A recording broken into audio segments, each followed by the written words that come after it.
Newsroom.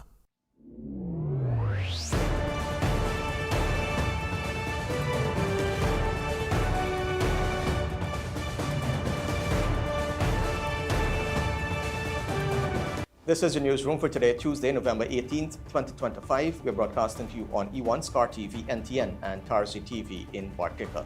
In the headlines, 100 illegal guns removed from the streets this year. Parking now available in front of Universal Church after fiery standoff. As long as the property is clear, I will park on it. For as long as the property is clear, I will park on it. Guyana announces additional support for Jamaica.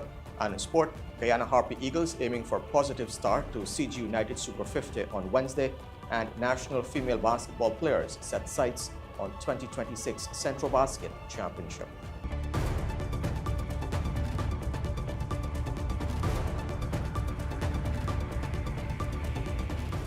With the news, I am Avinash Ramzan. Thanks for joining us. We start off by telling you that the Guyana Police Force has removed 100 illegal firearms from the streets so far in 2025, and investigations revealed that the country's gun problem is being fueled heavily by weapons coming from other countries. For the year 2025, so far, the Guyana Police Force has seized 100 illegal firearms. An illegal firearm is one that is possessed, acquired, or used without a valid firearms license. In keeping with the law, that is Section 16(2) of the Firearms Act, if a person is found with a firearm in his possession without holding a firearm license, they shall be liable on summary conviction to a fine of not less than $3,000 nor more than $15,000, together with imprisonment for not less than 1 year nor more than 3 years, and on conviction, on indictment, to imprisonment for 7 years. Speaking at the launch of the Guyana Police Force Christmas policing plan recently, Crime Chief Wendell Blanham said the force's intelligence-led operations continue to target the supply chains feeding firearms into criminal hands. Among the guns seized were 57 pistols, 12 revolvers, 29 shotguns, and 2 rifles. Over the years, the Guyana Police Force continued with its intelligence-led operations in order to combat firearm-related matters. The most commonly encountered firearms that were seized for the year 2025 were pistols. This type of handgun is the preferred choice of weapon by serious offenders since it is easy to conceal. Although Guyana does not manufacture firearms, the weapons recovered this year show a wide international footprint. Of the 100 guns seized, 16 originated from the United States, 16 came from Brazil, 7 from Austria, 7 from Italy, and 5 from Venezuela. Others were traced to Turkey, the Czech Republic, and Germany, while 31 firearms are still undergoing verification. With weapon origins spanning North America, South America, and Europe, the force says it will continue to strengthen efforts to intercept these foreign-made guns before they reach local criminals. Reporting for the newsroom, Charlotte Bacchus. Meanwhile, Director of Prisons Nicklon Elliott says overcrowding in the prisons is no longer the crisis it once was, crediting ongoing expansion and upgrades across the system. In a recent interview with the newsroom, Elliott stressed that the major expansions have helped ease pressure on the system. Work is ongoing at New Amsterdam Prison. We are rebuilding New Amsterdam Prison, and we are just about 60% complete. At Lusignan, the facility has been completed with 6 new buildings. At Mazruni, we have completed phase 1 and phase 2. So the conditions that prisoners are housed in is much better than it was before. Staff accommodation and the conditions for staff has since been improved significantly, and we're continuing to develop and to improve and to transform the prison system. Overcrowding has since been in the past, but we're monitoring the prison population as we speak, because the population fluctuates depending on the rate of arrest by CANU or by the police, and so that is being monitored. Daily we have persons are placed on bail, persons' sentences are expired, and so we are monitoring that closely at the moment.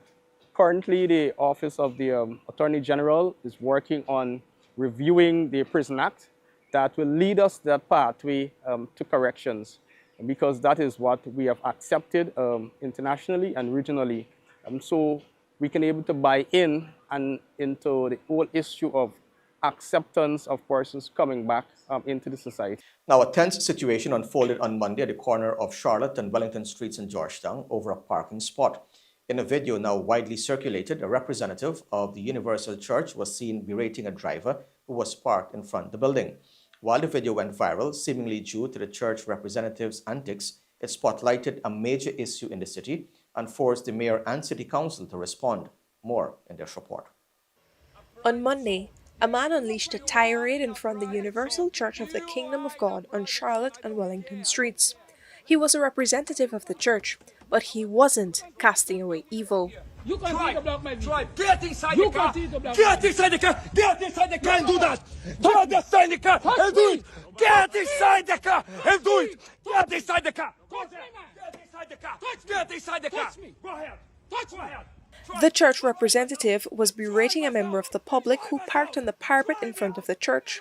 For the churchman, this was a private, even seemingly sacrosanct space that shouldn't be used by an outsider. For the driver, it was just somewhere to park as he traversed the busy streets of Georgetown.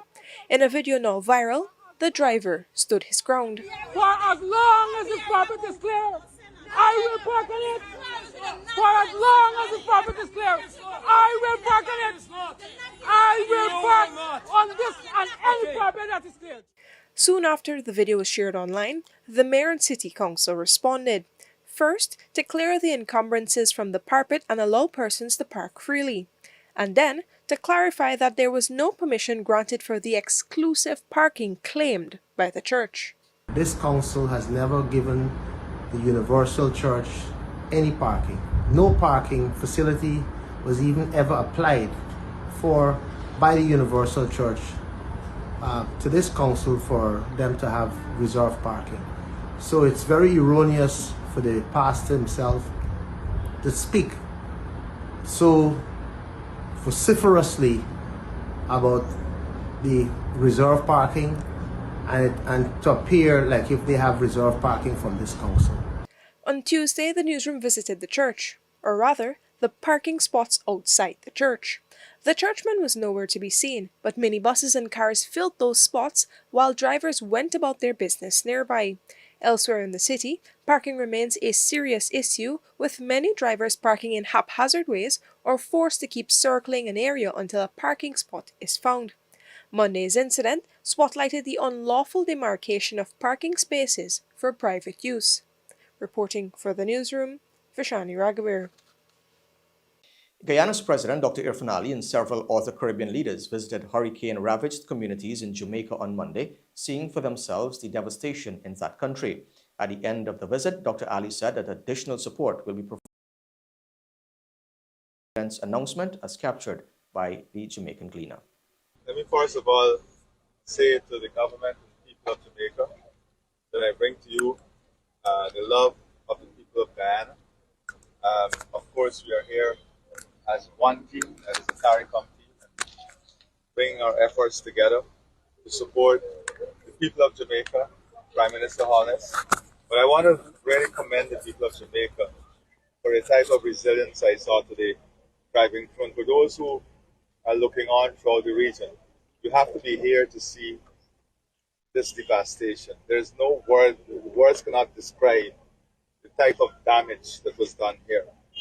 And to see the resilience of the people, the strength of the people, and the character of the people tells a lot about the Jamaican spirit. And I really want to commend the people of Jamaica for that type of resilience. I want to commend Prime Minister Holness and his team also for the work that they're doing in reaching out to the community and mobilizing regional and international support. As you know, we have been in contact with the government from the time the storm was earmarked to be a major disaster, and we have been able to support in the initial phase with some of the key pieces of equipment that was needed: generators, chainsaws, tarpaulin and so on. But this weekend we have a major shipment that will be coming in with food product, rice, more tarpaulin, building materials, black tanks, and so on. But having seen this here today, I've agreed with Prime Minister Holness and with the rest of the region that we're going to, in a very quick manner, mobilize resources, that is the manpower, and also the material and whatever is needed to start with having 200 roofs completely redone. And I think we're looking at this community to start off with so that we're going to support that program.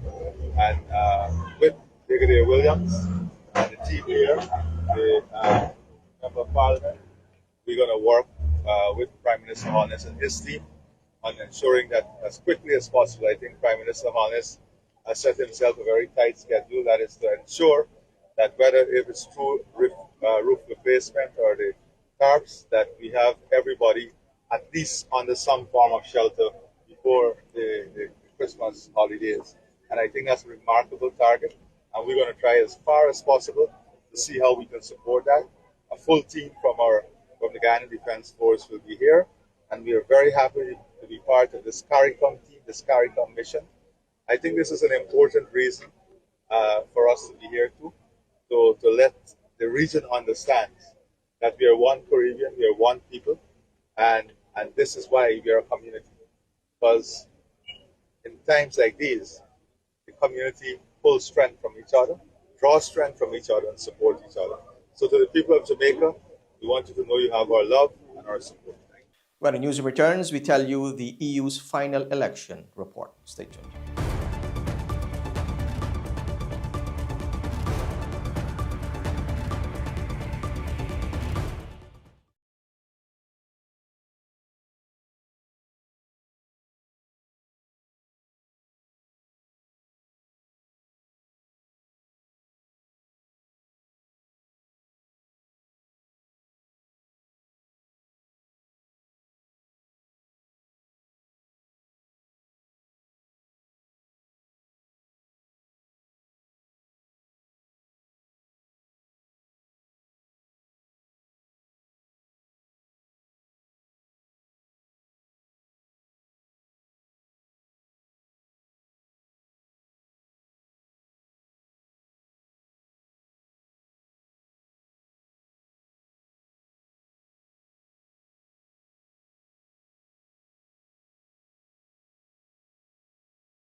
Welcome back. This is the newsroom. The European Union Elections Observation Mission on Tuesday released its final report on the 2025 general and regional elections in Guyana. The report included several recommendations for future elections, with 6 priority areas that could help strengthen the democratic process in Guyana. The chief observer of the mission presented the findings at a press briefing at the Pegasus Corporate Suite. First recommendation. During our mission, many stakeholders told us that they were waiting for the Constitutional Reform Commission to start its work. The CRC has a legal mandate to consult on and propose electoral reforms. Supporting the CRC process with solid electoral and legal expertise could be the key to driving well-framed future electoral reform of a constitutional nature. Therefore, we recommend to enhance the prospects for key electoral reforms through necessary electoral expertise as part of a robust CRC operational framework.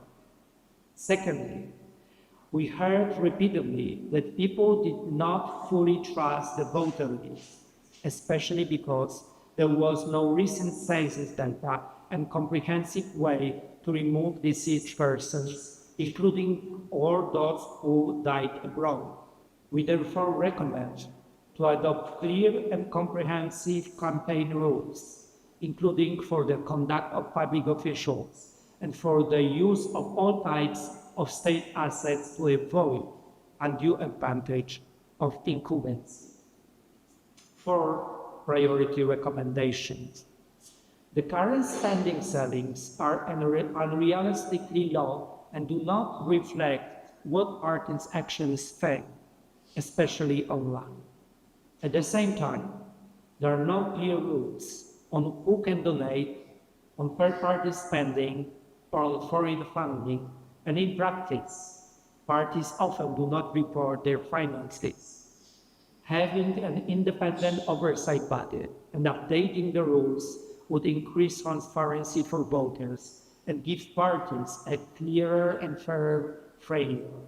We therefore recommend to strengthen the operational oversight for campaign panels through an independent oversight body and revising outdated legal provisions, including expenditure ceilings and permissible expenses. We recommend to establish media campaign coverage rules on equitable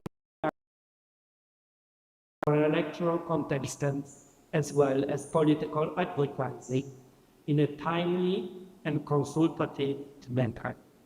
Therefore, we recommend to implement the Data Protection Act and establish a publicly accountable data protection office used to effectively protect voters' personal data from undue publication and from misuse for political gains.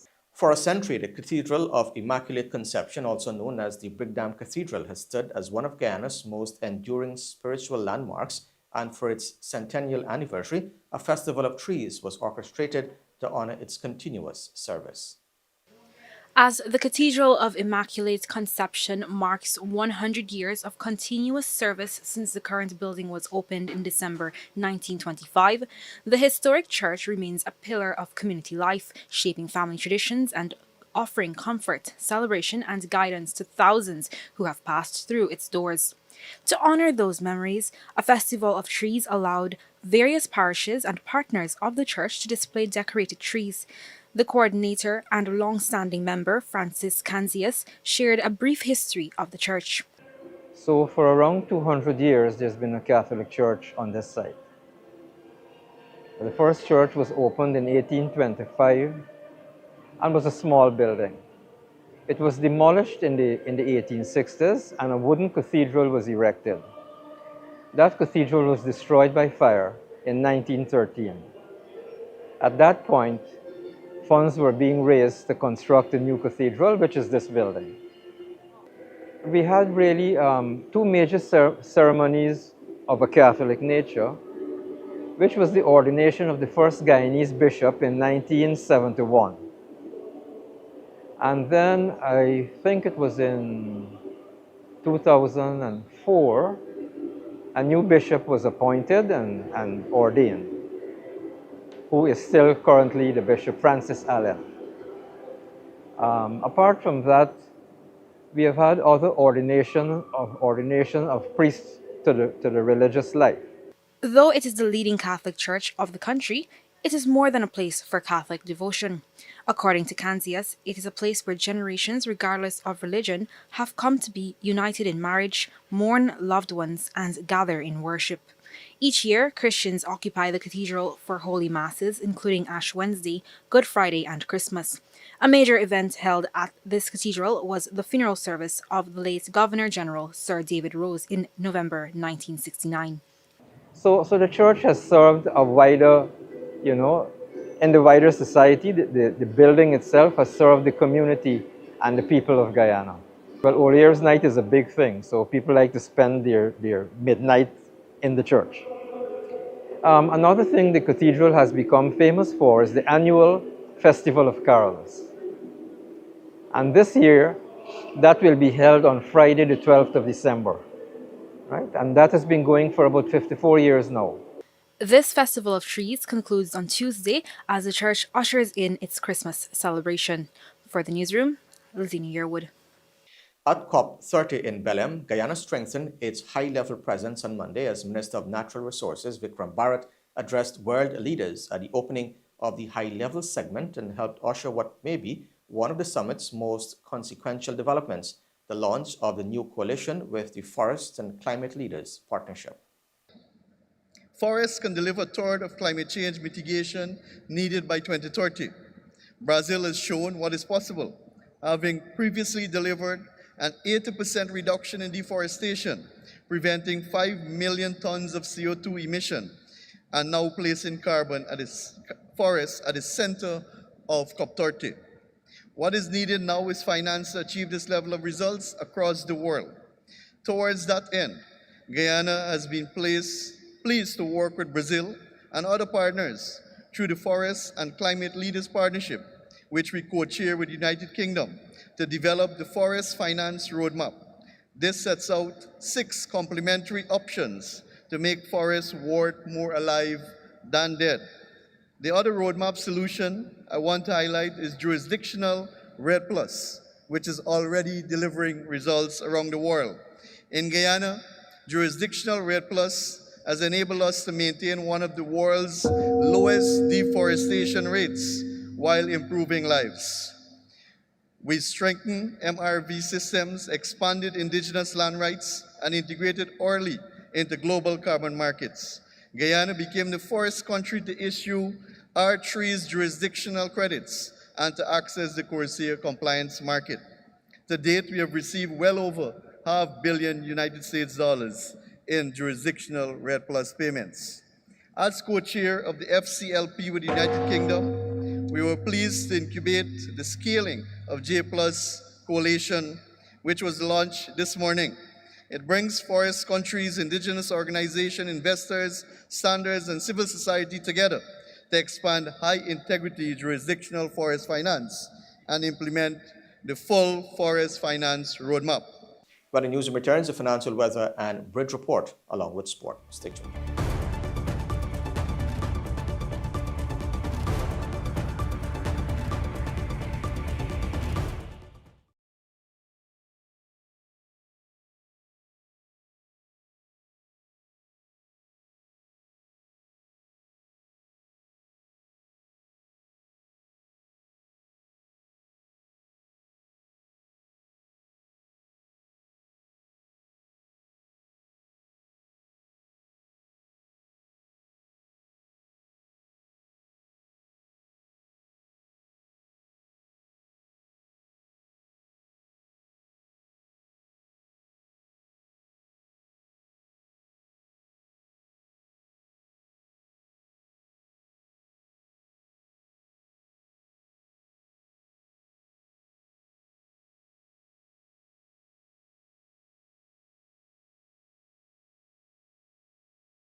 Welcome back to Newsroom. Now for a look at what's happening in sport. We're starting off with some cricket news. The revamped CG United Super50 Cup, streamlined due to financial constraints impacting Cricket West Indies, will now adopt a single round-robin format with only the top 2 teams advancing directly to the final.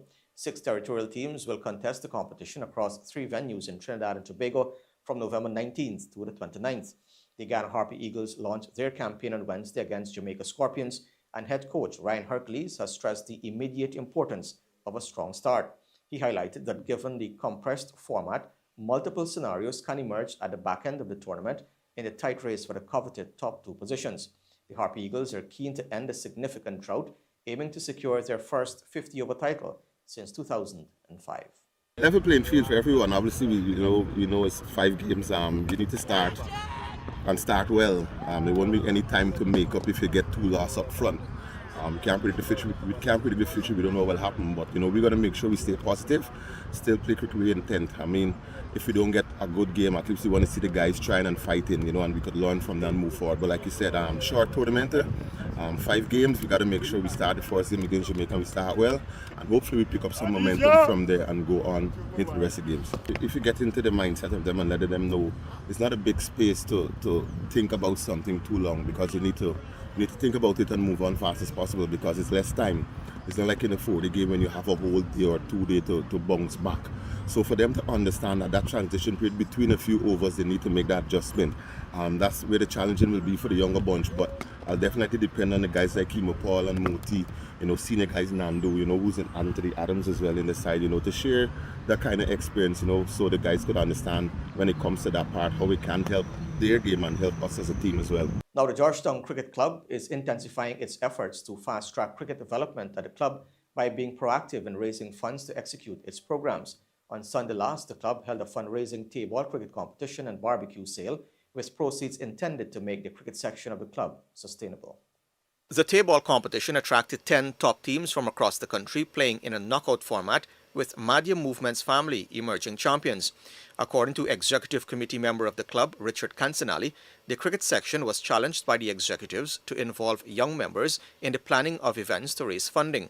The fundraising initiative was not only geared to make the cricket section sustainable, but also ensure young members become well-rounded individuals by involving them in the planning and execution of events. Systems in place to maintain its nursery, which currently takes the form of the KFC Mini Zinger program held every Saturday morning.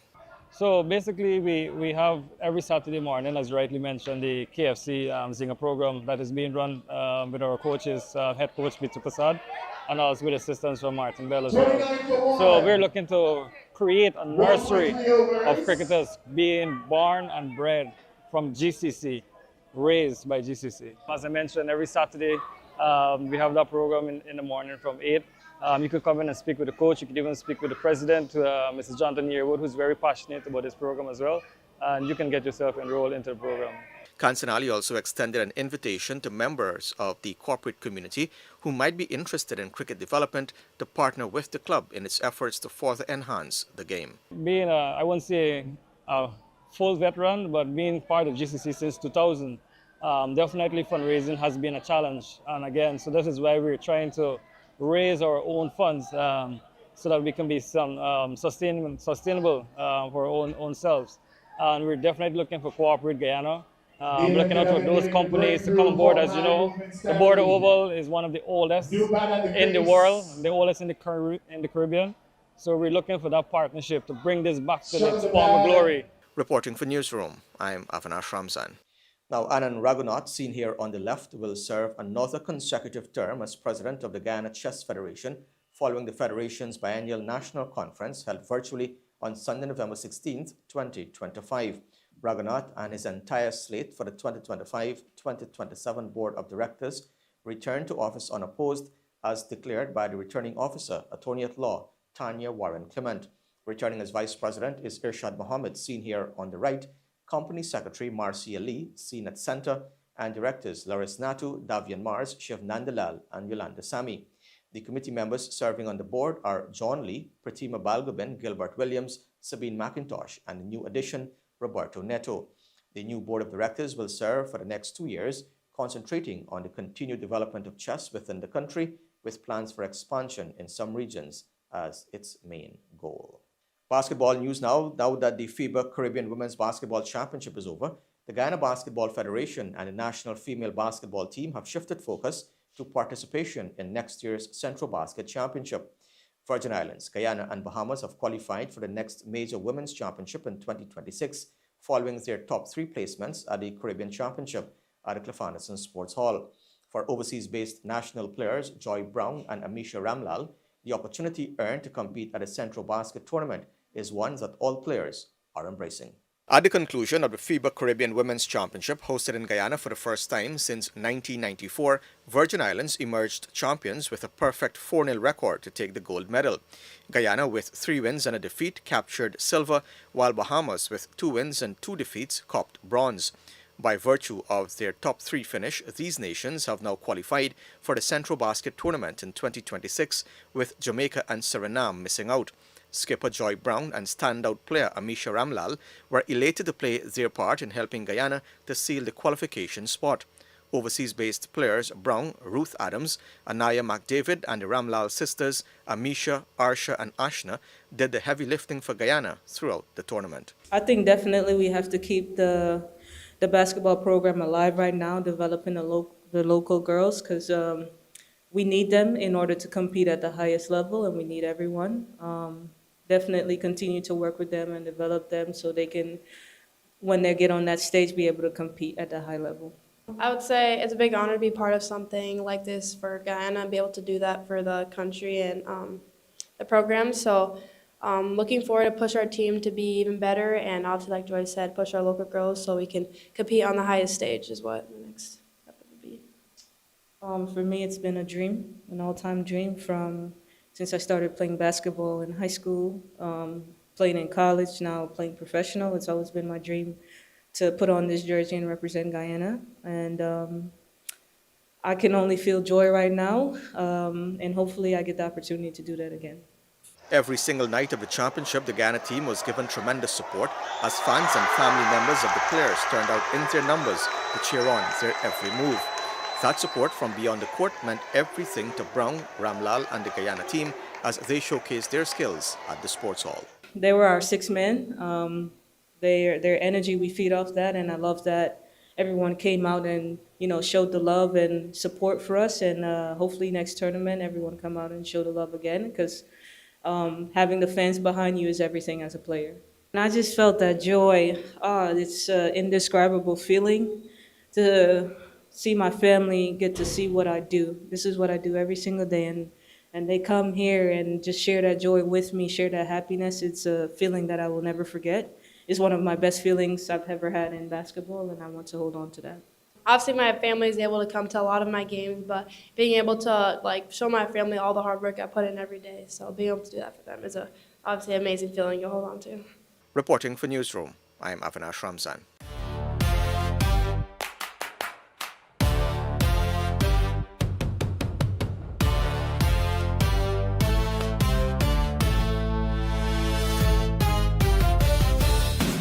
The Ramlal sisters have been dominating headlines, their undoubted basketball skills putting them in the spotlight every time they step on court. I had the privilege of speaking to Amisha, her twin Arsha, and the youngest one Ashna, who are all part of the Guyana team competing in the ongoing FIBA Caribbean Women's Basketball Championship being hosted in Guyana. They were all born in Minnesota, USA, to Guyanese parents, Sunil from Unity on the east coast of Demerara and Padma of Enmore, also on the east coast of Demerara. Their brother, Anish, also plays basketball, and he has already represented the Guyana national team. All right, thank you very much for giving us this interview today. It's a privilege to talk to you. I mean, it's a historic moment to see 3 sisters playing for the national team at the same time and being able to do so well over your short career so far. I want to take you back a bit to when you guys all started. What was the motivating factor and what sparked that interest to take up basketball as a sport? We all played a bunch of different sports growing up. All my siblings and I just played.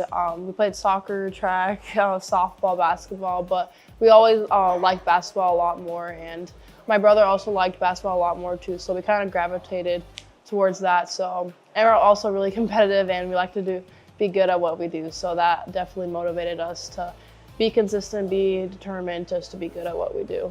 Yeah, and maybe what's the feeling like to be able to represent the country, all three of you guys, at the same time, being able to go on the court and, you know, rally for each other? Yeah, it's a really good feeling to be able to represent country where you're from, just like having that pride for representing the country and like just being able to play basketball and compete at a high level. Yeah, also knowing our parents are from here and that just continue that legacy that they started here and be able to represent such a great nation that's growing so rapidly and playing with amazing players from all over the world is just a really big honor. You're the youngest of the three. Did they motivate you to get involved in the game or something that came naturally to you? For sure they motivated me because they pushed me, as she said, we're all competitive. For sure they pushed me to be the best I am, even though I'm younger. That doesn't give me any difference. They pushed me to be the best and to be at the highest I can be. Obviously as sisters growing up together, we know our strengths and weaknesses, so being able to push them, like motivate them to be better, like okay, like you gotta get back in defense next time, or you got the next shot, just motivate, because we know what each other's capable of, so being able to hold them accountable and up to that high standard is what we're here for. What does it mean to you to be here? And you know, a lot of young ladies come out to the Cliff Anderson Sports Hall to see you play. What does that mean for you? It's obviously a special moment, just like realizing that they come to watch, and just like it feels special knowing that we can inspire others and just push them and show them that they're capable also of anything. People tend to criticize a lot, especially sportsmen and women. How do you deal with that aspect of your career? Criticizing like us, like we really just have to focus on the 4 lines on the court, just focus on what's happening there, and that's our main focus. We can't really bother or like concentrate on like whatever people are saying on the outside that's not positive towards us. Obviously growing up, dealing with a lot of adversity, just like having a bad game or having a great game, but just being able to be composed and just regardless of winning or loss, being composed and playing basketball because that's what you're there for. And even if I'm a bad game, there's always stuff you can control, like say my shots aren't going in. I can always control my effort, my attitude, how hard I work. So just being able to do what I can even when the moment's not going right, because obviously the end goal is just to win. So doing whatever I can to help our team win is what motivates me. Talk a bit about parental support. How significant is that in shaping the success that you guys have enjoyed over the last couple of years? For us, we've never had a moment where our parents weren't present in a game, sport activity. They've always been there, they always supported us, they always pushed us to be our best. Good games, bad games, has always been there for us, no matter what. Finally, young ladies, a lot of young ladies in Guyana now are looking up to you. They want to be like the three of you, want to excel for Guyana, want to play sport, and maybe not just sport, but in their specific fields they want to excel like you have been doing. What would be your advice to young ladies? Stay consistent. If that's exactly what you love, keep doing it, keep pushing yourself to be the best that you can in whatever you're doing. I would say, just like she said, be consistent, working hard. If you want to be great at something, you have to put in the work and the time and the effort just to be great at what you do. Obviously, it doesn't come with just wanting to do it. You have to put in the work to get there. So if you really want it that bad, then you have to put in 10 times the amount of work and hold yourself accountable to be that person that you want to be. And also have fun with it, make it fun, enjoy what you're doing, and just have a good time while you're doing it.